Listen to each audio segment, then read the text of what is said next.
అమ్మాయి వర్షిని జీవితాన్ని సర్వనాశనం పట్టిస్తున్నావు. ఇకనైనా నువ్వు మేల్కోకపోతే నీకు రావాల్సిన రోజుల్లో కావాల్సిన మర్యాదలు చట్టపరంగా అవుతాయి. ఒక స్త్రీ ఈ రోజు బయటకు వచ్చింది, గుర్తుపెట్టుకో. నీ పతనం మొదలైంది. శ్రీనివాస్, నువ్వు ఎక్కడో ఉండేసి గాలిలో పెడుతున్నావు కదా మేడలు, నేను ఆశ్రమం కట్టుకుంటున్నా, నేను అది చేస్తున్నా అంటున్నావు కదా.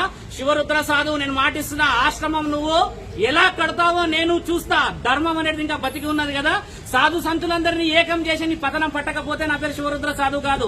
అఘోరా తత్వం వేసుకొని, జుట్టు వేసుకొని, రుద్రాక్షలు వేసుకొని, చితాభస్మం వేసుకొని నా తండ్రి పేరును అపవాద చేస్తే ఊరుకునే ప్రసక్తే లేదు. నీ రుద్రాక్షలు నేను దింపకపోతే నా పేరు శివరుద్ర సాధువు అనేది మార్చుకుంటా. ఆ అమ్మాయి ఈ రోజు బయటకు వచ్చింది కేవలం ఒక భక్తిని, ఒక ధర్మాన్ని మీరందరూ ఉంటారని చెప్పేసి కదా. ఆ అమ్మాయి కూడా నేను మాటిచ్చాను, వారం నుంచి 10 రోజుల్లో ఆయనకు సంబంధించిన వివరణలు అందించి చట్టపరంగా ముందుకెళ్తామని చెప్పేసి ఆజాద్ గారు వచ్చారు. ఈ ఆజాద్ గారు మాట్లాడింది చట్టపరంగా రావాలని చెప్పి. ఏదైనా కూడా ఎంత వివరంగా మేము చెప్తున్నాము, నీకేంటి ధైర్యం లేక ఎక్కడో గుహల్లోకి వెళ్లి చెట్లలోకి వెళ్లి వీడియోలు పెడుతున్నావు కదా. లైవ్ గా వచ్చి మాట్లాడమంటే కొందరు వ్యక్తులతో మాట్లాడుతున్నావు, డిబేట్ కి ఎందుకు రావట్లేదు?